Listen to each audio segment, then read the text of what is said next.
नमस्कार दोस्तों, आपके अपने YouTube चैनल इलेक्ट्रिकल ज्ञान में आप सबका स्वागत है। आज इस वीडियो में हम एक टेस्ट डिस्कशन करने जा रहे हैं। इसमें नियर अबाउट हमने 25 क्वेश्चंस लिए हैं जो कि इम्पॉर्टेंट भी हैं और जिनमें कंसेप्ट्स भी हैं। क्वेश्चन तो 25 हैं, बट उनमें जो कंसेप्ट में जो भी उनके रिलेटेड कंसेप्ट्स बनेंगे मैं वो भी आपके साथ डिस्कस करूँगा। चाहे तो इस वीडियो को आप देख सकते हैं कि सिर्फ कंसेप्ट्स बनाने के लिए, चाहे आप अगर आपकी ऑलरेडी आपने कहीं से तैयारी की हुई है, अगर आपने ऑलरेडी डीसी मशीन तैयार कर रखी है तो आप इन क्वेश्चंस की हेल्प से पता कर सकते हो कि कितनी आपकी तैयारी है। आप हर क्वेश्चंस को देखिए, उसको अपने तरीके से उसका आंसर टिक लगाइए, फिर देखिए इसका आंसर क्या आता है। तो अगर ये टोटल 25 क्वेश्चन है, अगर इसमें आपकी मार्किंग है जो 22 के अराउंड रहती है तो आपकी तैयारी अच्छी है। अगर 22 से नीचे जाती है इट मीन्स आपको कंसेप्ट को दोबारा देखने की ज़रूरत है। तो चलिए बिना टाइम वेस्ट की करे हम स्टार्ट करते हैं अपनी आज की इस वीडियो को। सबसे पहले देखिए, द कम्यूटेटर सेगमेंट्स आर, पहला क्वेश्चन मैं करवाने जा रहा हूँ। The commutator segments are connected to armature conductor by means of. आपको पता है कि एक कम्यूटेटर सेगमेंट किसको बोलते हैं? जो आपका कम्यूटेटर, जो आपका ये आपका रोटर होता है, उसके बाहर यहाँ पे एक कम्यूटेटर लगा होता है, ठीक है। तो यहाँ पे इसके अंदर आर्मेचर के कंडक्टर्स पड़े होते हैं। तो आर्मेचर कंडक्टर को जो आपके कम्यूटेटर सेगमेंट्स यहाँ पे जो पड़े हैं उनके साथ जो जोड़ता है उसको क्या बोलेंगे? तो पहली बात तो ये है कि ज़्यादातर जितने भी हमारे कनेक्शन होते हैं ना, कनेक्शन हमारे कॉपर की हेल्प से किए जाते हैं। ये चीज़ आपको ध्यान में रखनी है। क्यों? क्योंकि अगर कॉपर की जगह पे कोई और मटेरियल लोगे तो उसकी जो रेजिस्टेंस होगी वो हाई होगी। अगर हाई रेजिस्टेंस होगी तो उसके कारण आपकी जो टोटल आर्मेचर की रेजिस्टेंस है वो बढ़ जाएगी। तो हमें लो रेजिस्टेंस कुछ ना कुछ लेनी होती है। रेजिस्टेंस वायर तो हम देखो ये नहीं ले सकते, है ना, हमने कनेक्शन बनाना है हमने। तो आपका जो यहाँ पे आंसर आएगा आएगा वो बी आएगा, कॉपर लंग्स आपका आंसर आएगा। कि जो आपको यहाँ पे जोड़ते हैं आपके आर्मेचर कंडक्टर को आपके स्लॉट के साथ, ये कॉपर लंग्स होते हैं। अगला देखिए, अगला bearings used to support the rotor shaft are generally. Basically दो तरह के हमारे पास जो बेरिंग्स होते हैं, एक आपके होते हैं बुश बेरिंग, एक आपके होते हैं बॉल बेरिंग। जो भी आपकी बिल्कुल जो छोटी मोटर्स होती है आपकी, लेस देन 1 किलोवाट या हाफ किलोवाट से जो कम होती है, जो बहुत छोटी मोटर्स होती है 10 वाट, 15 वाट, 20 वाट, इनके लिए हो सकता है कि आप बुश बेरिंग यूज़ कर सकते हो। बट मोस्टली यहाँ पे जो मोटर्स आपकी होती है उनमें आपके जो यूज़ किए जाते हैं वो बॉल बेरिंग्स यूज़ किए जाते हैं, ठीक है। मैग्नेटिक बेरिंग नाम की आप हमारी मशीन्स में कोई कोई यहाँ पे कोई ऐसा कोई अपरेटस नहीं होता। नीडल बेरिंग नहीं होते, वो इंस्ट्रूमेंट्स में होते हैं, है ना। तो यहाँ पे रह गया आपका बुश और बॉल। तो बॉल में हम बॉल बेरिंग में हम लगा देंगे इसकी टिक, क्योंकि इसने मशीन्स कहा है। तो मशीन्स मोस्टली हमारी जो मशीन्स होती हैं वो हमारी बड़ी मशीन्स की बात करते हैं। तो यहाँ पे बॉल बेरिंग आएगा। Next, commutator. कम्यूटेटर के बारे में आपको पता है कम्यूटेटर करता क्या है? सबसे पहले तो अगर मैं इसकी बात करूं, कम्यूटेटर कन्वर्ट करता है एसी टू डीसी और डीसी टू एसी। ये दोनों काम करता है। अगर AC to DC means AC अगर बनी हो हमारे आर्मेचर में, तो बाहर हमारे बाहर जो हम सप्लाई लेंगे टर्मिनल्स पे वो आपकी डीसी है। इसके लिए ये हमारा यूज़ किया जाता है डीसी जनरेटर में, क्योंकि जनरेटर के आर्मेचर में कौन सी सप्लाई जो इंड्यूस होती है वो एसी होती है, और बाहर हमें कौन सी चाहिए? क्योंकि डीसी जनरेटर है ना हमारा, तो बाहर हमें डीसी चाहिए। तो यहाँ पे डीसी जनरेटर में ये एसी टू डीसी कन्वर्ट करता है। एसी टू डीसी मीन्स किसका काम करता है? ये रेक्टिफायर का काम करता है, रेक्टिफायर का काम करता है, याद रखना है आपने। तो डीसी अगर हमारे पास मोटर हो, कोई भी जो आपका आर्मेचर है, हर जो आपका डीसी मशीन का हर आर्मेचर के अंदर एसी सप्लाई होनी चाहिए। अगर हम ये हमारे पास सप्लाई अगर डीसी है, क्योंकि डीसी मोटर है, तो बाहर हम डीसी सप्लाई लगाएंगे ना, बट अंदर चाहिए एसी। तो ये कन्वर्ट काम करने का कौन करेगा? ये हमारा कम्यूटेटर करेगा। It means for motor it act as inverter. ये इन्वर्टर का काम करता है, इन्वर्टर का काम करता है, ठीक है जी। बस इसको ये है कि एक टर्मिनल पे अगर हम एसी देंगे तो दूसरे टर्मिनल के अगर इनपुट में एसी देंगे तो आउटपुट में डीसी निकालेगा, इनपुट में डीसी देंगे तो आउटपुट में एसी निकालेगा। ओके जी। ओके, तो यहाँ पे पूछा बट क्या है? इसमें कुछ नहीं पूछा। ये क्वेश्चन आ सकता है इसलिए आपको करवाया है। ये आ सकता है कि डीसी हमारे जनरेटर में क्या काम करता है, मोटर में क्या काम करता है। रही बात माइका और कॉपर की, तो इन दोनों में से हार्ड मटेरियल कौन सा है, इसने ये पूछा है। माइका ज़्यादा हार्ड होता है कॉपर से, कॉपर सॉफ्ट होता है एज़ कम्पेयर टू माइका। आपको पता है कि कम्यूटेटर जो सेगमेंट्स होती है ये हमारी कॉपर की बनी होती है, बट एक सेगमेंट जो दूसरी सेगमेंट से हम डिस्प्लेस यहाँ पे इंसुलेटेड करके रखते हैं, वो जो इंसुलेशन की जाती है वो किससे की जाती है, वो आपकी माइका से की जाती है। ठीक है, तो यहाँ पे दूसरी सेगमेंट होगी, फिर उसमें यहाँ पे माइका होगा, फिर तीसरी होगी। इस तरीके से आपकी सेगमेंट्स बनी होती हैं, गोलाई में ये बिल्कुल राउंड होती हैं, है ना। ठीक है जी। नेक्स्ट देखिए, for generating the large DC generators which winding is generally used. देखो आपको दो चीज़ें याद रखनी है, बेसिकली हमारी दो ही वाइंडिंग होती हैं, लैप और वेव। लैप हाई करंट के लिए होती है, हाई करंट के लिए, बट वोल्टेज इसमें जो होती है वो कम होती है, लेस वोल्टेज प्रोड्यूस होती है इसमें। और जो वेव होती है इसमें जो आपकी वोल्टेज होती है, वोल्टेज वो ज़्यादा होती है, और जो करंट होता है आपका वो लेस होता है। इसका कारण क्या है, इसका कारण देखिए, इसका कारण है पैरेलल पाथ। अगर मैं ईजी की जनरेटेड ईएमएफ की बात करूं तो वो होते हैं हमारा P5ZN/60A। तो ये यहाँ पे ए है, ये पैरेलल पाथ अगर ज़्यादा होंगे तो ईजी कम होगी ना। तो पैरेलल पाथ ज़्यादा, दो से ज़्यादा पैरेलल पाथ किस में होते हैं, लैप में। क्यों, क्योंकि इसमें जो पैरेलल पाथ होते हैं वो नंबर ऑफ पोल्स के इक्वल होते हैं। अगर हमारे पास कोई 6 पोल का लैप वाउंड जनरेटर होगा तो उसमें नीचे हम एक ही जगह पे 6 रखेंगे, 6 रखेंगे। ठीक है, अगर वही ये वेव में होता, ये वेव में होता, यही ये मैं किसकी बात कर रहा हूँ, ये मैं लैप की बात कर रहा हूँ, ये लैप में हम 6 पुट करेंगे। अगर 6 पोल का कोई जनरेटर है, 6 पोल का कोई जनरेटर है, वेव में अगर हम कह रहे हैं, तो वेव में तो पैरेलल पाथ 2 ही होते हैं ना, तब हम पैरेलल पाथ यहाँ पे 2 रखेंगे। तो अगर नीचे 2 आएगा तो हमारी वोल्टेज ज़्यादा होगी ना, तो यही कारण है। ठीक है, अगर इसमें कोई कन्फ्यूज़न आपको ना, इसको उठा के यहाँ पे रख लो। ये जो आपको फार्मूला बताया, ये लैब का है, ये आपका लैब का फार्मूला है ये। ठीक है जी, तो यहाँ पे देख लीजिए, ज़्यादा करंट बोला है या ज़्यादा वोल्टेज बोली है, देखो आप, देखो क्या कहा है इसने, लार्ज करंट क्या है, इट मीन्स लैप वाइंडिंग। चलिए नेक्स्ट, चलिए आप वीडियो को पॉज करके अपनी तरफ से क्वेश्चन बना सकते हो, आंसर बना सकते हो। ठीक है, चलिए कुछ क्वेश्चंस मैंने अपनी तरफ से, आपको किसी बुक में ये क्वेश्चंस नहीं दिखेंगे, कुछ क्वेश्चंस मैंने अपनी तरफ से ऐड किए हैं, उसमें थोड़ी थोड़ी मॉडिफिकेशन की है ताकि आपके कंसेप्ट है वो कितने शार्प है ये आपको पता चल सके। अब 4th नंबर क्वेश्चन को देखिए, डेफिनेटली आप पहले बार में इसको गलत करेंगे। यहाँ पे पूछा गया है कि ये 4 pole DC generator rotates at 1500 RPM। How many times in a second will the EMF induced in each conductor changes its direction. कि एक सेकंड में जो EMF इंड्यूस्ड होगी वो कितनी बार अपनी डायरेक्शन चेंज करेगी, डायरेक्शन को चेंज करेगी। अगर आप कहोगे ये डीसी जनरेटर है, इसमें तो डीसी सप्लाई बनती है, डीसी सप्लाई बच्चे बाहर आती है, अंदर तो हमारे आर्मेचर में तो एसी सप्लाई ही इंड्यूस होती है। इसको आपको ने याद कर लेना है कि किसी भी डीसी मशीन में जो आर्मेचर होता है, आर्मेचर में एसी सप्लाई होती है, जब बाहर आती है ना कम्यूटेटर उसको डीसी बनाता है, ये याद रखना है। अच्छा, अगर एसी होती है तो किस पे डिपेंड करेगी डायरेक्शन, उसकी फ्रीक्वेंसी पे। इसका फार्मूला होता है आपका NS का फार्मूला हम सभी को पता है कि 120 F/P होता है ना। तो यहाँ पे आप देखो कि P की वैल्यू क्या आ जाएगी आपकी, अगर मैंने निकालनी है फ्रीक्वेंसी, तो फ्रीक्वेंसी कैसे निकालूंगा, NSP/120। तो आप इसको वैल्यूज़ को यहाँ पे पुट कर लो, यहाँ पे F आपकी F है, तो NS हमारा कितना है सिंक्रोनस, यहाँ पे स्पीड कितनी दी गई है 1500, और पोल हमारे दिए गए हैं 4, और नीचे है 120। इसको आप कट जाएंगे, ये आपका 3 आ गया, यहाँ से आपका 50 आ गया, तो हमारी फ्रीक्वेंसी आ गई 50 हर्ट्स, 50 हर्ट्स आ गई।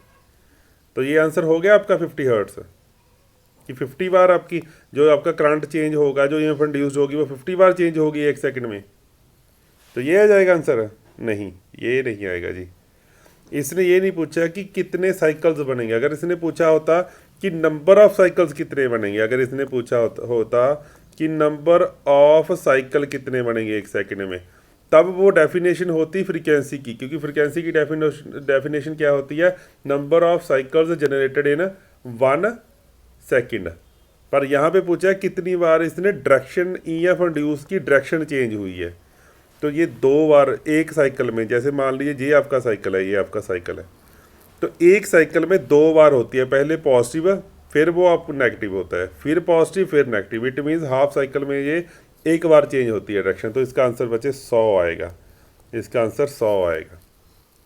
ठीक है, ये क्वेश्चन थोड़ा सा चेंज किया गया था। नेक्स्ट क्वेश्चन भी देखिए आप। अगर किसी को नहीं समझ आएगा ना तो आप एक बार ना इसको बैक करके देख लेना, आपको प्रॉपर अच्छे तरीके से पता चल जाएगा। क्योंकि कुछ कंसेप्ट जो हम पहली बार करते हैं एक बार में, हमारा जो माइंड है ना वो पढ़ नहीं पाता, उन चीज़ों को सीख नहीं पाता। जब उसको रिपीट करते हैं 1 बार 2 बार तो वो अपने आप सीखने लग जाता है। ठीक है, तो चलिए बच्चे 6th क्वेश्चन देखिए। In a DC generator number of mechanical degree and electrical degree will be same when. सबसे पहले तो आप देखिए भी इलेक्ट्रिकल डिग्री और मैकेनिकल डिग्री में फ़र्क क्या होता है। इलेक्ट्रिकल डिग्री हमारी बनती है मशीन्स में, इलेक्ट्रिकल डिग्री मशीन्स में बनती है हमारी। मैकेनिकल डिग्री के बारे में सभी को पता है कि ये हमारी मैकेनिकल डिग्री होती है, ये 90 डिग्री है मैकेनिकल में। ये आपकी यहाँ से लेके यहाँ तक ये 180 होगी, यहाँ से लेके यहाँ तक ये 270 है, और ये जो पूरी होती है हमारी ये वाली, ये हमारी 360 है। ये तो पता है, ये हमारी होती है आपकी क्या, मैकेनिकल।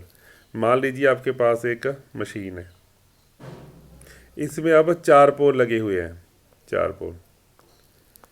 अब हमें अगर इलेक्ट्रिकल फाइंड करना हो, हमें पोल्स देखने हैं, पोल्स की पोजीशन देखनी है। हमें ये नहीं देखना कि मैकेनिकली ये कितना, मैकेनिकल तो हर मोटर में 360 का एंगल बनेगा, ये तो फिक्स ही बनेगा ना, बट इलेक्ट्रिकल ये 360 नहीं होगा। एक पोल नॉर्थ पोल से लेके अगर मैं साउथ पोल तक जाऊं यहाँ तक, तो ये वाला जो मेरा एंगल होगा, ये वाला एंगल मेरा 180 होगा। ये आपको याद रखना है।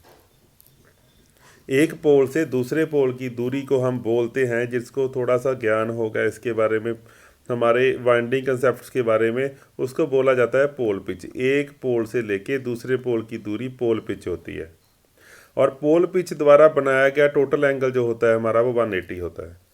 तो this angle is around 180 degree. तो अगर ये 180 है, अगर मैं इसको थोड़ा सा, अब दूसरा 180 कहाँ पे, यहाँ पे बन गया, इट में ये भी 180 है, और तीसरा यहाँ पे, तो ये भी 180 है, और चौथा यहाँ पे ये भी 180 है। तो 4 पोल की मशीन के लिए हमारे पास कितने बचे, कितना एंगल हमारा, टोटल एंगल कितना बना। अगर इसको मैं टोटल कर दूं, वैसे अगर मैकेनिकल डिग्री में देखूं तो मैकेनिकल डिग्री कितनी थी हमारी, यहाँ पे मैकेनिकल डिग्री थी यहाँ पे 360, क्योंकि एक गोल अगर पूरा गोलाई में हम घूम जाते हैं तो 360 बनता है ना। तो इलेक्ट्रिकल में ये कितने डिग्री बनेगा, इसको जोड़ के देख लो आप, 720 बनेगा इलेक्ट्रिकल डिग्री, ये बनेगी। इट मीन्स इसमें रिलेशन क्या नहीं कर रहा है, वो रिलेशन की तरफ ध्यान दो कि हर एक डिग्री 2 इलेक्ट्रिकल डिग्री के बराबर है। एक मैकेनिकल डिग्री, एक मैकेनिकल डिग्री, एक मैकेनिकल डिग्री 2 इलेक्ट्रिकल डिग्री के बराबर है। कब, जब हमारे पास नंबर ऑफ पोल कितने हैं, 4। तो 4 और 2 का क्या रिलेशन है, अगर मैं नंबर ऑफ पोल को डिवाइड करूं 2 से तो वो आ जाती मेरी इलेक्ट्रिकल डिग्री। तो इसमें अगर आप फार्मूला बनाना चाहते हो तो बना सकते हो कि mechanical degree is equal to mechanical degree in mechanical is equal to P/2 electrical degree. ठीक है बच्चे, तो इसको याद रखना है। अगर ये यहाँ पे 6 पोल होते, 6 पोल के लिए P की वैल्यू कितनी पुट करते हैं हम, 6/2 मल्टीप्लाई बाय कितना आ जाता है हमारा, 6/2। यहाँ पे कह रहे हैं 6/2 मतलब 3 इलेक्ट्रिकल डिग्री बराबर होंगी आपकी किसके, एक मैकेनिकल डिग्री के। ठीक है जी, ये आ जाएगा हमारा। तो अब हमें चाहिए क्या कि दोनों इक्वल हों, दोनों मैकेनिकल भी और इलेक्ट्रिकल भी।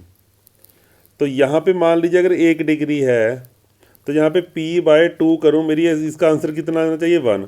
तो P की वैल्यू कितना पुट करूँ मैं, कितनी वैल्यू पुट करूँ कि मेरा आंसर 1 आ जाए।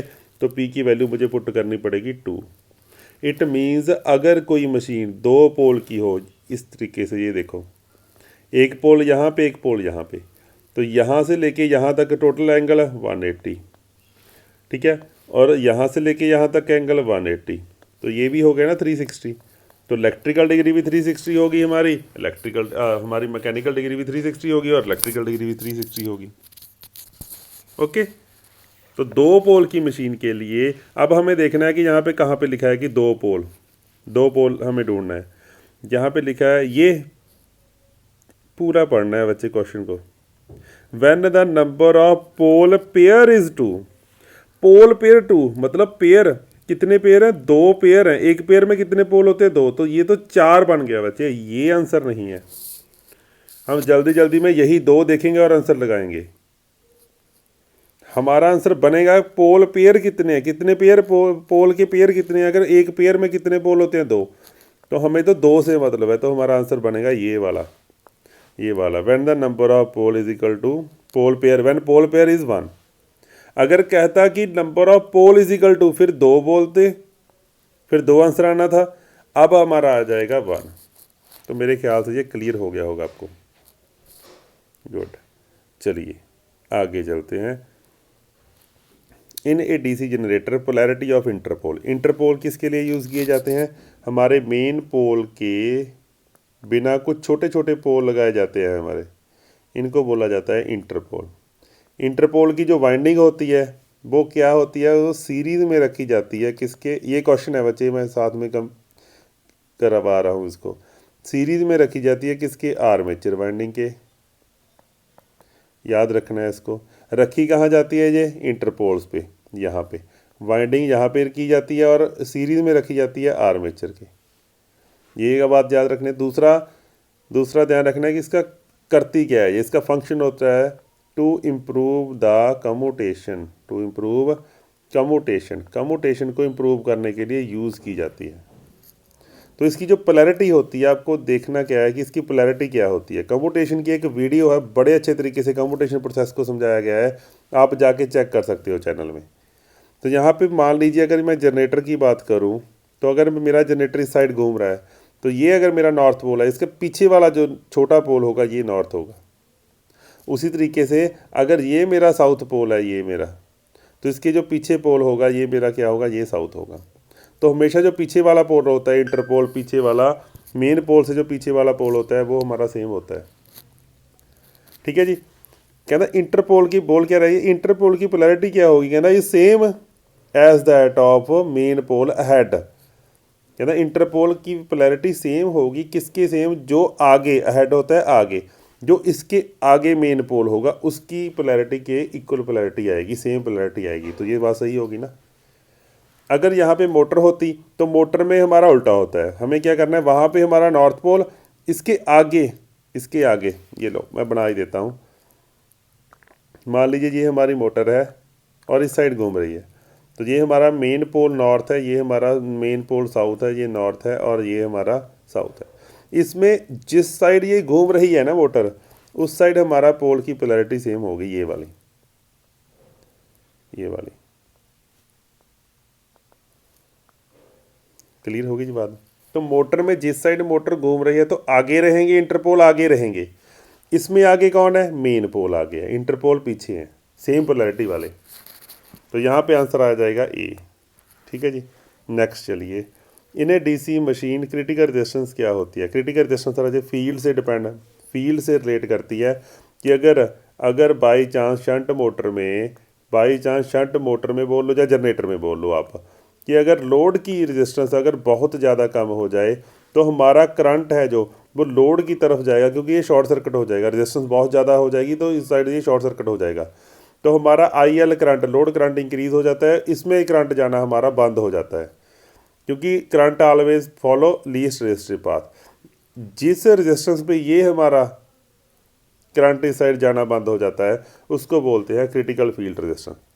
तो ये हमारा फील्ड से रिलेट करता है, जो क्रिटिकल फील्ड रेजिस्टेंस होती है। नेक्स्ट चलिए, which of the following generator will have negligible terminal voltage by running on no load. No load के समय किस जनरेटर में हमारी वोल्टेज बहुत ही ज़्यादा कम होगी, नेग्लिजिबल होगी। तो ये आपको वोल्टेज का हमें पता कहाँ से चलता है, ईजी से। ईजी से E G is equal to P Y Z N by 60A। तो अगर हम रेटेड स्पीड माने और पोल तो होते ही हैं उसमें, जेड भी होते हैं, तो इट मीन्स ईजी कम कहाँ पे होगी, जहाँ पे हमारी फ्लक्स कम होगी। तो फ्लक्स डीसी मशीन जो शंट मोटर होती है उसमें तो फ्लक्स हमारी रेटेड ही होती है नो लोड में। बट जो सीरीज़ मोटर, जो हमारा सीरीज जनरेटर होता है, सीरीज जनरेटर में सारे की सारी जो फ्लक्स होती है वो किसकी हेल्प से बनती है, जो हमारा लोड करंट होता है। अगर लोड करंट हमारा कम होगा, 0 1 2 होगा, तो यहाँ पे पैदा होने वाली फ्लक्स भी जो हमारी होगी वो कम होगी। अगर फ्लक्स कम होगी तो वोल्टेज भी हमारी कम होगी। तो सीरीज आंसर है इसका। चलिए नेक्स्ट चलिए। Which of the following generator will in position to built up without any. Built up का मतलब होता है कि जो वोल्टेज बन जाती है, जिसके टर्मिनल्स पे वोल्टेज प्रोड्यूस हो जाती है, वोल्टेज प्रोड्यूस हो जाती है कब, जब कोई भी रेजिडुअल मैग्नेटिज्म फ्लक्स ना हो। देखो इन सभी में अगर रेजिडुअल फ्लक्स होगी तभी वो रेजिडुअल में कुछ ना कोई कंडक्टर घूमेगा और तब हमारी यहाँ पे वोल्टेज पैदा होगी। तो इन सभी में रेजिडुअल की ज़रूरत है, जितने भी हमारे सेल्फ एक्साइटेड होते हैं, सेल्फ एक्साइटेड जितनी भी मशीन्स हमारी होती हैं। पर ये तीनों सेल्फ एक्साइटेड है ना, पर यहाँ पे एक सेपरेटली होती है। सेपरेटली में हम अलग से डीसी सप्लाई लगाते हैं फील्ड को एक्साइट करने के लिए। अगर हमने सप्लाई ही लगा दी तो हमें कोई ज़रूरत नहीं है रेजिडुअल मैग्नेटिज्म की। तो अगर यहाँ पे लिखा होता सेपरेटली एक्साइटेड डीसी जनरेटर, तो ये हमारा आंसर है, नन ऑफ दीज है। वैसे तो अगर वो लिखा होता, सेपरेटली लिखा होता, तो हमारा आंसर सेपरेटली एक्साइटेड सही था, पर यहाँ पे लिखा नहीं हुआ तो हम डी लगा देंगे। ठीक है। Number of brushes in A commutator depends upon. इसमें आपको जो कम्यूटेटर में कितने नंबर ऑफ ब्रशेज होंगे, ये डिपेंड करता है आपका कितना ज़्यादा करंट होगा। क्योंकि हर ब्रश की जो करंट डेंसिटी है कि उसमें कितना करंट फ्लो हो सकता है, जो करंट डेंसिटी है वो डिपेंड करती है उसके एरिया के ऊपर। अगर हमें ज़्यादा करंट फ्लो करवाना है, किसी ब्रश ने ज़्यादा करंट कलेक्ट करना है, तो हमें एक से ज़्यादा ब्रश आपस में पैरेलल में लगाने पड़ेंगे, यहाँ ऐसे इस तरीके से। तो amount of current to be collected पे डिपेंड करता है जो नंबर ऑफ ब्रशेस की गिनती होती है आपकी। ओके जी। वैसे ये होता है आपका कि अगर लैप के बारे में पूछा है, लैप में कितने होते हैं, तो वो नंबर ऑफ पैरेलल पाथ के इक्वल होते हैं, number of brushes parallel path के इक्वल होते हैं। ठीक है। बट पैरेलल पाथ के इक्वल तो होते ही हैं। अगर करंट डेंसिटी इंक्रीज होगी ना, अगर करंट बहुत ज़्यादा हो गया तो इससे ज़्यादा भी हो सकते हैं, वेव में सिर्फ दो होते हैं, वेव में सिर्फ होते दो हैं। बट अगर हमारी पास वहाँ पे भी करंट ज़्यादा हुआ किसी वेव जनरेटर में, अगर करंट ज़्यादा होगा तो 2 से ज़्यादा हम लगाएंगे, हमें 2 से ज़्यादा ही लगाने पड़ेंगे। नेक्स्ट चलिए, नेक्स्ट क्वेश्चन की तरफ आइए। A shunt generator running at 1000 RPM induces an EMF is 200 volt. जब भी इसने पूछा है यहाँ पे next, if the speed increases to 1200 RPM then the EMF induced. देखो जब भी EMF इंड्यूस्ड की बात करेगा तो हमें एक फार्मूला याद रखना है, P/ZN/60A। पहले तो हमें फार्मूला लिख लेना है, फिर हमें देखना है कि ये किस किस प्रॉपर्टी को चेंज कर रहा है, किस किस क्वांटिटी को आपकी चेंज कर रहा है।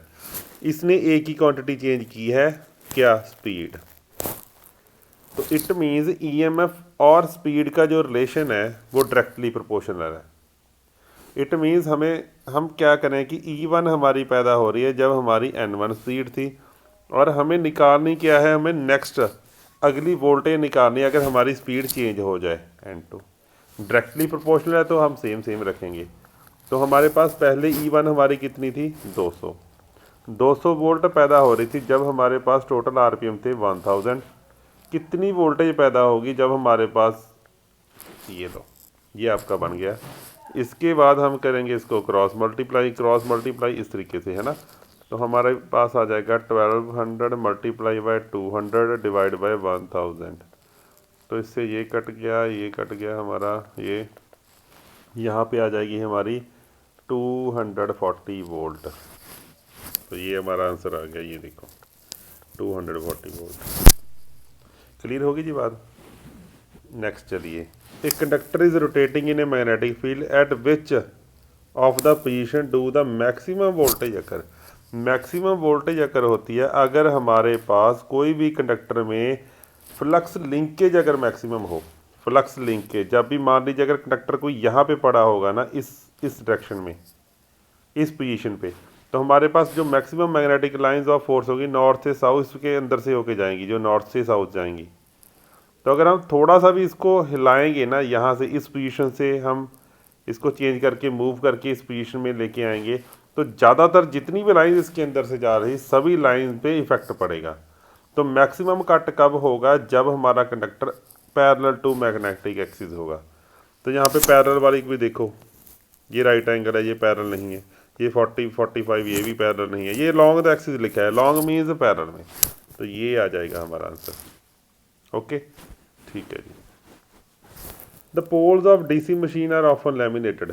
पोल्स जो हम लैमिनेट करते हैं, ये अगर पोल पूछ ले चाहे हमें कि पोल्स लैमिनेट क्यों किए जाते हैं, चाहे हमसे पूछ ले कि ट्रांसफार्मर की कोर लैमिनेट क्यों की जाती है, तो लैमिनेशन का एक ही कारण होता है वैसे, किसके लिए? एडी करंट को रिड्यूस करने के लिए।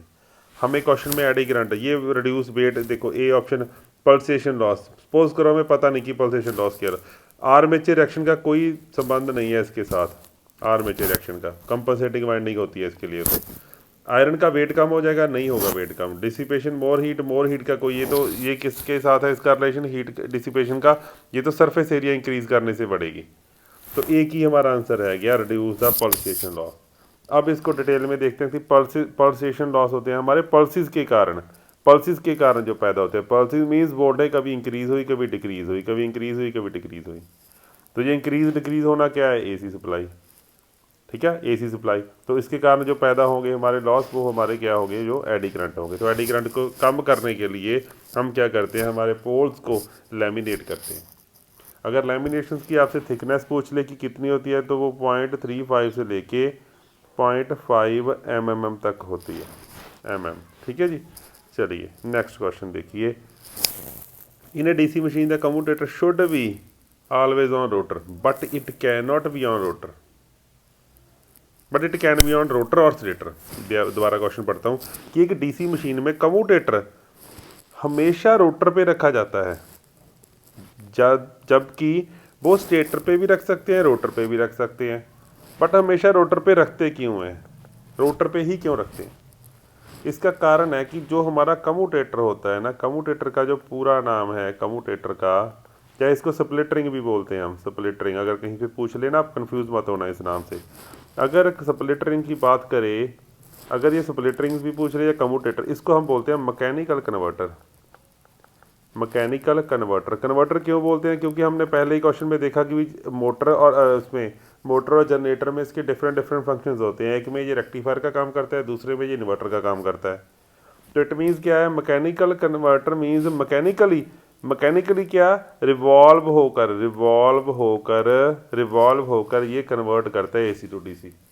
तो अगर भाई ये घूमेगा ही नहीं तो हमारी एसी से डीसी कैसे बनाएगा? तो इट मीन्स इसका घूमना बहुत ज़रूरी है। किसके लिए घूमना ज़रूरी है बच्चे? ताकि ये AC to DC reversal of current कर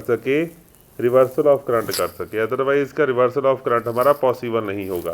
तो ये सी हमारी ऑप्शन सही है। गलत ऑप्शन को हम क्यों पढ़े, है ना, गलत ऑप्शन को क्यों पढ़े? क्योंकि ये सीधे क्वेश्चन हैं। ये तो पेट क्वेश्चन है कि अगर ये रिवॉल्वेशन वाली कोई बात इसने मोटर स्टेटर वाली पूछी होगी ना, तब हम सीधा आंसर ढूंढेंगे।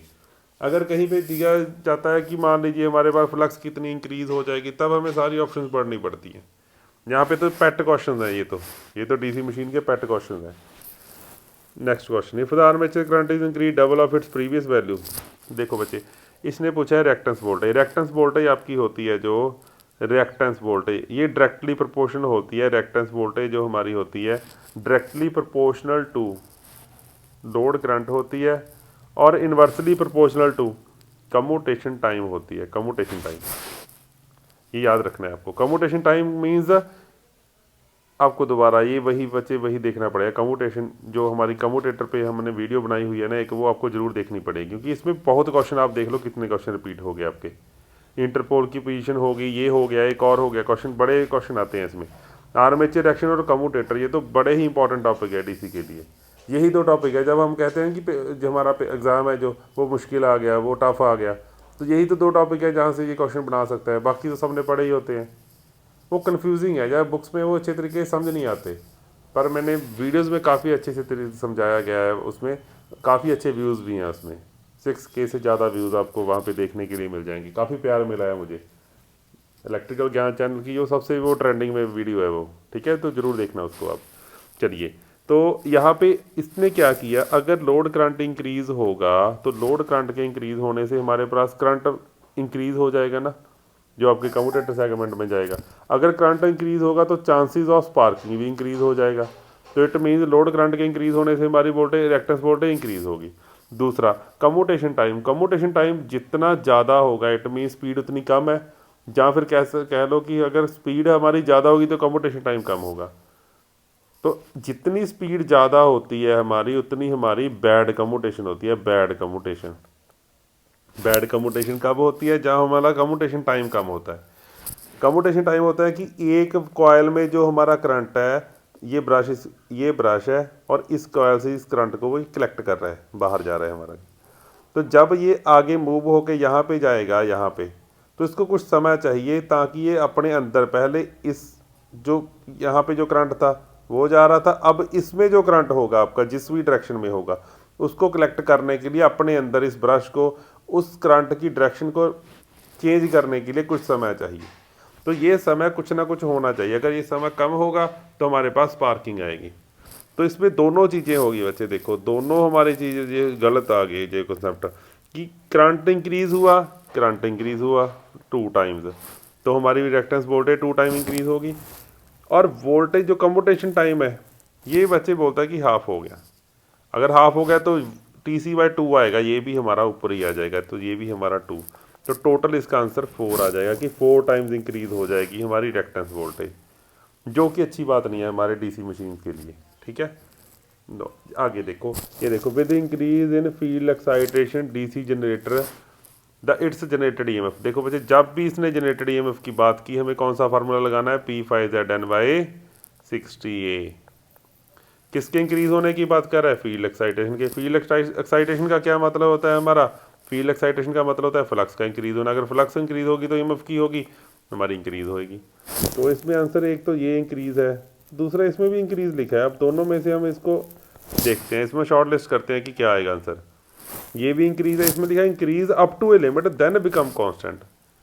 तो ये बात कुछ ज़्यादा नहीं जच रही कि एक समय तक तो, अगर हम इसके मैग्नेटिक कैरेक्टरिस्टिक्स देखें, एक समय तक तो ये इंक्रीज़ होगा, उसके बाद ये कांस्टेंट हो जाएगा। क्यों कांस्टेंट हो जाएगा, क्योंकि मैग्नेटिक सैचुरेशन हो जाएगी, मैग्नेटिक सैचुरेशन हो जाएगी। मैग्नेटिक सैचुरेशन के बाद फ्लक्स बननी बंद हो जाएगी। अगर फ्लक्स नहीं बनेगी उसके बाद वोल्टेज भी नहीं ज़्यादा बनेगी। तो एक लिमिट तक इंक्रीज़ होता है, उसके बाद ये कांस्टेंट हो जाता है। तो मोस्ट जो अप्रोप्रिएट हमारी जो ऑप्शन है वो कौन सी बनेगी हमारी, ये बनेगी डी।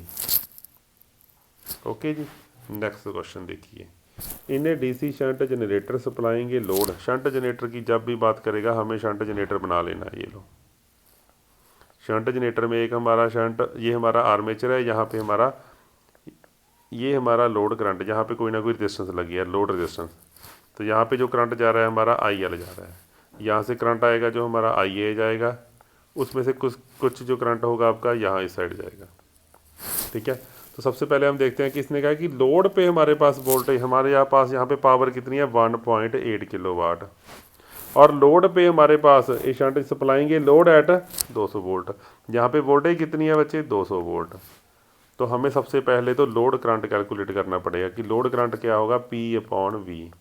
P हमारा है 1800 वाट, हमने किलोवाट को वाटेज में कन्वर्ट कर लिया, और यहाँ पे आ जाएगा हमारा 200। इसको अगर हम कट करें तो 9 एम्पेयर करंट आ गया। तो इट मीन्स यहाँ पे जो हमारा करंट है, यहाँ पे 9 एम्पेयर करंट फ्लो हो रहा है इस साइड।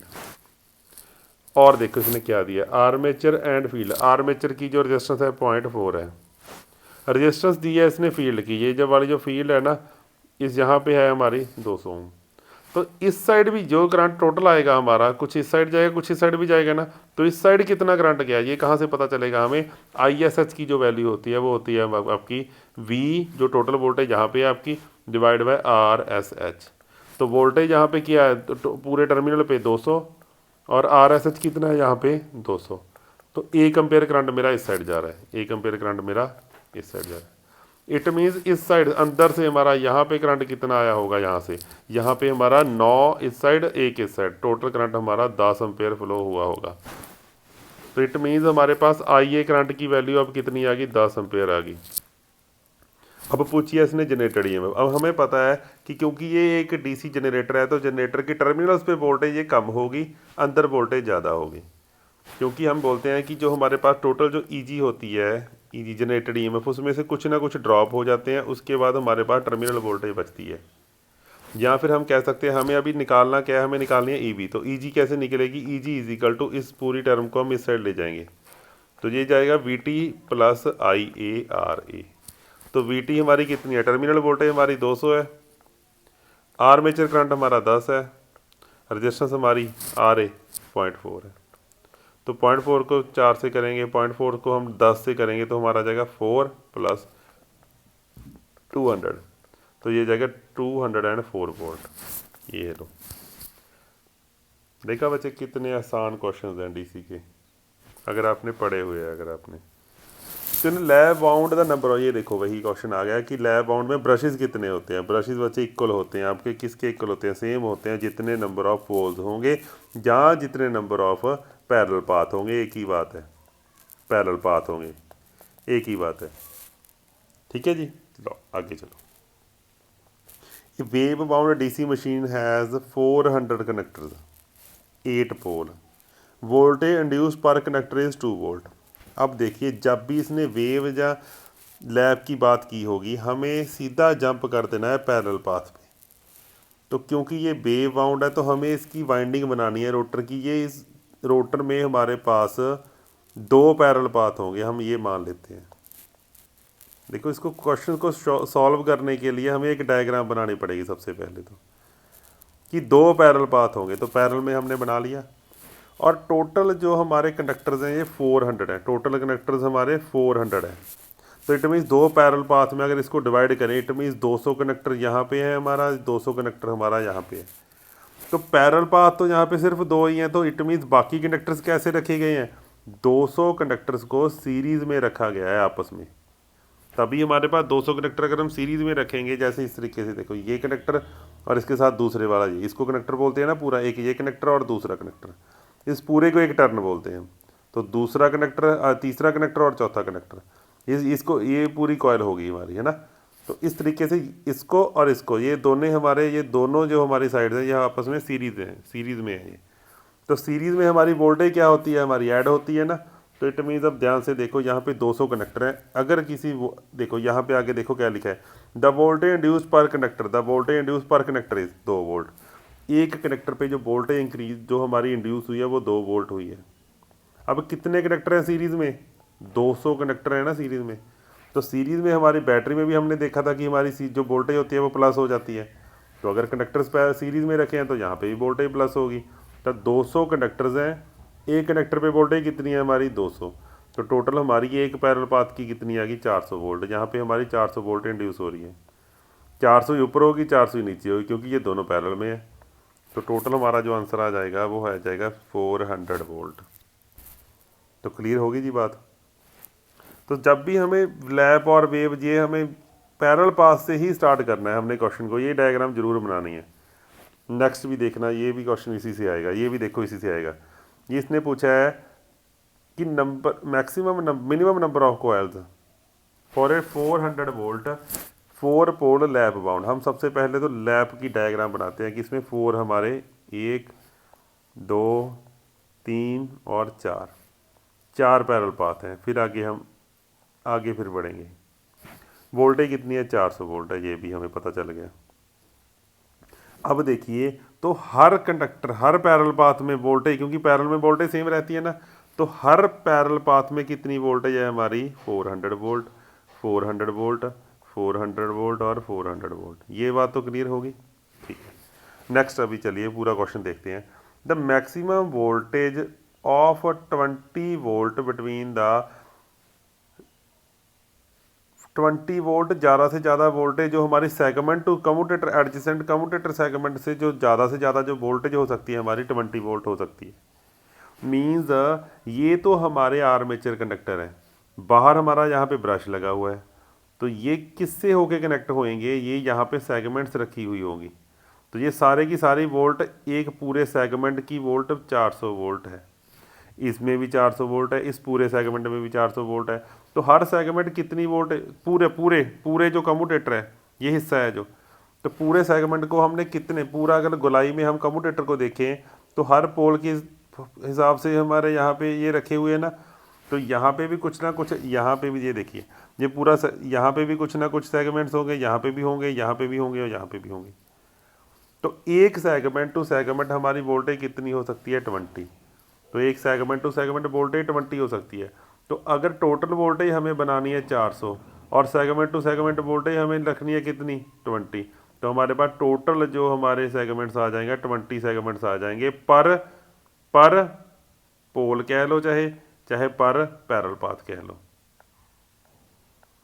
एक ही बात है, चाहे पैरेलल पाथ कह लो चाहे पोल कह लो, कि 20 सेगमेंट्स चाहिए हमें, तब 20 सेगमेंट को 20 से मल्टीप्लाई तब जाके हमारी 200 वोल्ट को एक जो आपका कम्यूटेटर है वो तब उसको बियर कर पाएगा। तो हमारी टोटल वोल्टेज हमें, हमारे टोटल कितने आगे बचे सेगमेंट्स, 20। तो 20 सेगमेंट इसको चाहिए, 20 सेगमेंट इसको चाहिए, 20 सेगमेंट इसको चाहिए, 20 सेगमेंट इसको चाहिए। तो टोटल सेगमेंट्स कितने हो गए हमारे, 80 सेगमेंट्स चाहिए हमें, टोटल नंबर ऑफ सेगमेंट्स 80 चाहिए। तो सेगमेंट जितने नंबर ऑफ सेगमेंट्स होते हैं उतनी ही नंबर ऑफ आपकी कॉइल्स होती हैं, आपको याद रखना है। हमें नंबर ऑफ सेगमेंट्स जो आपके होते हैं सेगमेंट्स वो इक्वल होते हैं नंबर ऑफ कॉइल्स के, ये याद रख लेना आप, ठीक है जी। तो चलिए नेक्स्ट क्वेश्चन की तरफ चलते हैं। At a certain speed and flux the voltage generated by DC generator is 200 volt. If the speed is increased by 10% and flux reduced by 80%, the change in voltage. देखिए वही मैंने एक आपको बात समझाई थी कि जब भी वोल्टेज की बात करेगा हमारा फार्मूला आएगा P5ZN/60A। उसके बाद हमें आइडेंटिफाई करना पड़ेगा कि इस क्वेश्चन में वो किसी भी जो क्वेश्चन आपसे पूछेगा उसमें किस किस कंसेप्ट के बारे में बात की, कौन कौन सी क्वांटिटीज़ को इसमें चेंज किया गया है। तो अगर हम देखें तो इस पूरे जनरेटर में पोल्स की कोई बात नहीं की, ना तो पोल्स को इंक्रीज़ किया ना पोल्स को डिक्रीज़ किया, तो इसको हम यहाँ से हटा देते हैं। नंबर ऑफ कनेक्टर्स की पूरे क्वेश्चन में नंबर ऑफ कनेक्टर की कोई बात नहीं की, तो हटा देते हैं। 60 हमारा कांस्टेंट है, ए हमारा कांस्टेंट है। तो यहाँ से आ गया कि ईजी की वैल्यू है जो हमारी वो डिपेंड करती है किस पे, एक फ्लक्स पे डिपेंड करती है, फ्लक्स भी दी है इसने, और स्पीड पे। मान लीजिए दोनों की जो वैल्यू है वो 1 है। अब इसने क्या कहा है कि स्पीड को 10% इंक्रीज किया और फ्लक्स को 80% रिड्यूस किया, 80% तक रिड्यूस किया। तो ऐसे जो आपको क्वेश्चंस आएंगे हमें हमेशा अपनी तरफ से कोई ना कोई ऐसी क्वांटिटी मान लेनी है ताकि हमें क्वेश्चन को सॉल्व करने में प्रॉब्लम ना आए। अगर दोनों की मल्टीप्लिकेशन हम 100 बना लें, दोनों की मल्टीप्लिकेशन 100 बना लें, कि पहले मान लीजिए ये 100 वोल्ट था, चलो 200 वोल्ट है ना, वैसे तो हम मान लेते हैं कि 100% की तरफ से हम अपनी हिसाब से मान लेते हैं। तो हम फ्लक्स को कितना, फ्लक्स पहले मान लीजिए 10 थी और स्पीड भी हमारी 10 थी, 10 को मल्टीप्लाई किया 100 आ गया ना, ठीक है। अब क्या किया कि स्पीड को 10% इंक्रीज़ किया। अब 10 का 10% कितना होता है बच्चे, 10 का जो 10% होता है हमारा 1 होता है वो हमारा, तो 1 इंक्रीज़ किया मीन्स कितना आ गया, 11 आ गया। और उसके बाद फ्लक्स इज रिड्यूस्ड टू, अगर तो रिड्यूस्ड टू 80% लिखा है, इट मीन 80% रह गई, यही आंसर है।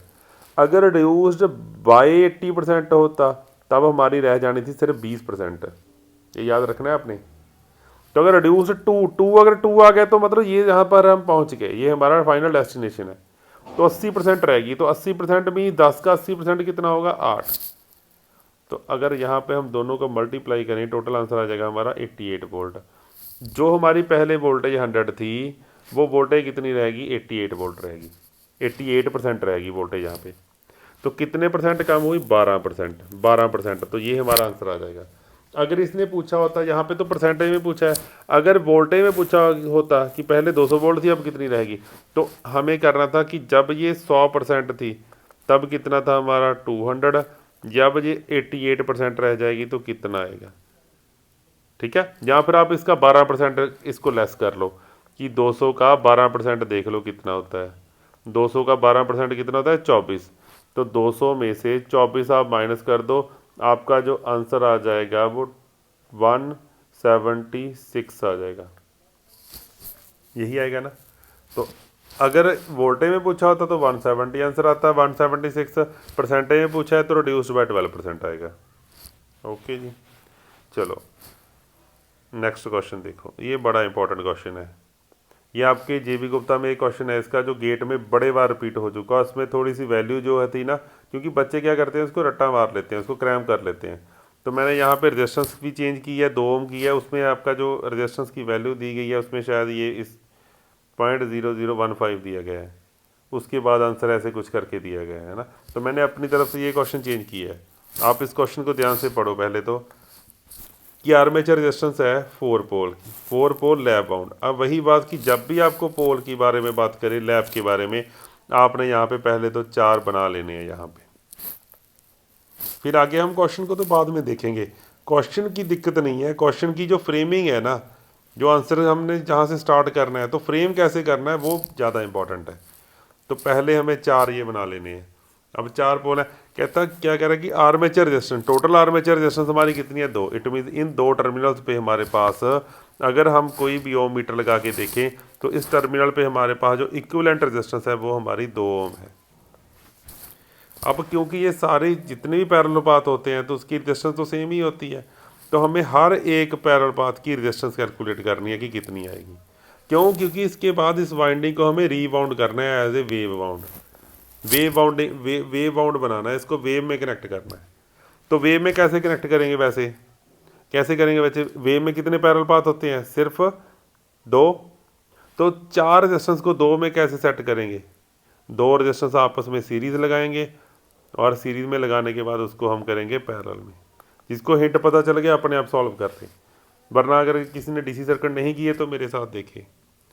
अगर हमें कभी भी पैरेलल में रेजिस्टेंस कैलकुलेट करनी हो, टोटल रेजिस्टेंस, अगर सारी की सारी रेजिस्टेंस, जैसे ये 4 ओम, ये 4 ओम और ये 4 ओम, मान लीजिए यहाँ पे 3 रेजिस्टेंस है 4 ओम की, अगर ये इक्वल है तो टोटल रेजिस्टेंस आएगी हमारी 4 डिवाइड बाय जितने नंबर ऑफ पैरेलल पाथ हैं 3, तो 4/3 ओम इसकी रेजिस्टेंस आ जाएगी। अगर यहाँ पे है 4 पैरेलल पाथ तो 4 को 4 से डिवाइड करेंगे, आंसर आ जाएगा 1। इट मीन्स टोटल जो हमारी रेजिस्टेंस होती है वो होती है कि एक की resistance divide by number of parallel path, जो टोटल रेजिस्टेंस होती है हमारी। तो हमारी यहाँ पे भी हम फार्मूला लगाएंगे, टोटल रेजिस्टेंस हमारी कितनी होती है कि एक की resistance individual resistance divide by total number of parallel path. यहाँ पे टोटल रेजिस्टेंस दी गई है, हमें कितनी दी गई है, 2 ओम। तो हम यहाँ पे वैल्यू पुट करेंगे, इसकी वैल्यू पुट करेंगे 2 ओम। इंटरनल हमें ये पता नहीं, एक इंडिविजुअल रेजिस्टेंस हमें पता नहीं, एम की वैल्यू हमारी 4 है, तो 4 के इस साइड लेके आएंगे हम, तो टोटल हमारी एक की रेजिस्टेंस हमारी कितनी आ जाएगी बच्चे, 4 × 2। तो हमारा आंसर आ गया 8 ओम, आंसर आ गया। अब एक पैरेलल पाथ की जो हमारी रेजिस्टेंस आ गई वो हमारी, एक पैरेलल पाथ की वो 8 ओम आ गई। अब 8 ओम को हमें किस तरीके से प्लेस करना है, 8 ओम 8 ओम 2 ये हो गए और नीचे आपका 2 ये हो गए, तो 8 8 8 और 8। तो 8 को 8 से हम सीरीज में करेंगे तो ये प्लस हो जाएंगे, ये हमारा 16 आ गया, ये भी हमारा 16 आ गया। तो 16 पैरेलल में हमारे पास टोटल रेजिस्टेंस होगी एक individual resistance divide by 2 parallel path है इसके, तो ये हमारा आ जाएगा 8 ओम। तो यहाँ पे 8 ओम ये लिखा है, देखो ये हमारा आंसर आ गया। ठीक है जी, नेक्स्ट क्वेश्चन देखिए, काफ़ी इंपॉर्टेंट है ये question.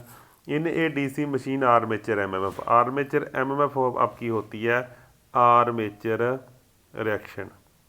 Armature reaction, armature reaction क्या होती है, अगर इसके बारे में आपको थोड़ा सा बताऊं तो देखो, ये सपोज करो हमारे पास एक जनरेटर है, इसमें ये फील्ड है, फील्ड में अगर हम किसी आर्मेचर कनेक्टर को रोटेट करें तो इसमें वोल्टेज पैदा होनी चाहिए, ये इसकी ड्यूटी होती है। जब ये रिवॉल्व करेगा, फ्लक्स किसने पैदा की इस पूरी मशीन में, फील्ड ने। और आर्मेचर की ड्यूटी क्या है कि ये क्या पैदा करेगा, करंट पैदा करेगा या वोल्टेज इंड्यूस करवाएगा। ठीक है, यहाँ पे फ्लक्स पैदा नहीं होनी चाहिए। बट जब नो लोड पे तो ठीक है, अगर जब लोड अगर हम इस पे डालेंगे कोई ना कोई, तो लोड की वजह से करंट फ्लो होगा ना इसमें भी, आर्मेचर वाइंडिंग में। अगर करंट फ्लो होगा तो करंट फ्लो होने के कारण फ्लक्स भी जनरेट होगी ना आर्मेचर में। अब आर्मेचर में हमें फ्लक्स नहीं चाहिए थी, ये जब फ्लक्स बन जाएगी तो ये मेन फ्लक्स को कोई ना कोई दिक्कत देगी। तो ये जो इफेक्ट होगा किसका, आर्मेचर फ्लक्स का, जो किसके कारण फ्लो हुई है, आर्मेचर करंट के कारण। तो ये फ्लक्स का मेन फ्लक्स पे जो इफेक्ट होगा उसको बोलेंगे आर्मेचर रिएक्शन। ज़्यादातर ये क्या करता है, ये हमारा डिस्टॉर्ट करता है ये हमारे पूरे जो मेन फ्लक्स होता है। तो ये होता क्या है, ये इसको अगर डिस्टॉर्ट करना है ये, क्योंकि ये हमारे जो पोल हैं ये हमारे क्या होते हैं, स्टेशनरी। अब अगर मेरे पास ये वाला अंदर पैदा होने वाला फ्लक्स इसको कैसे डिस्टॉर्ट करेगा, अगर ये दोनों with respect to each other stationary होंगे, अगर दोनों ये स्टेशनरी होंगे तब तो ये एक दूसरे को डिस्टॉर्ट कर पाएंगे। अगर ये with respect to each other stationary होंगे, हमें पता है कि ये पक्की बात है, आर्मेचर रिएक्शन का कंसेप्ट ये है कि मेन फ्लक्स को ये डिस्टॉर्ट करता है। तो इट डिस्टॉर्ट करने के लिए इसे स्टेशनरी होना पड़ेगा। तो इसका आंसर आ जाएगा stationary with respect to armature नहीं, फील्ड फ्लक्स। कहीं पे हमने देखना है कि फील्ड जो हमारा है, फील्ड के विद रिस्पेक्ट टू ये स्टेशनरी है। Rotating with respect to field नहीं, रोटेट नहीं करता। Stationary with respect to field pole, यहाँ तक तो ठीक है, but rotating with respect to, ये ठीक है, ये हमारा आंसर सही है कि ये with respect to field stationary है, इसके with respect to stationary. It means armature आपका घूम रहा है, आर्मेचर आपका रोटेट कर रहा है, ये स्टेशनरी है, तो विद रिस्पेक्ट टू आर्मेचर तो ये घूम रहा है ना आपका। तो यही है आपका आंसर सी। चलिए next question. If the brushes are given a small amount of brush forward shift in case of DC generated the armature reaction effect will be. Armature reaction effect, armature करती क्या है बच्चे आपकी, armature reaction आपका दोनों काम करता है, पार्शली मैग्नेटाइजिंग और पार्शली क्रॉस मैग्नेटाइजिंग। ये आपका आंसर आएगा। क्यों आएगा, पूरे का पूरा ये कंसेप्ट बच्चे आर्मेचर रिएक्शन का मैंने एक्सप्लेन किया हुआ है हमने।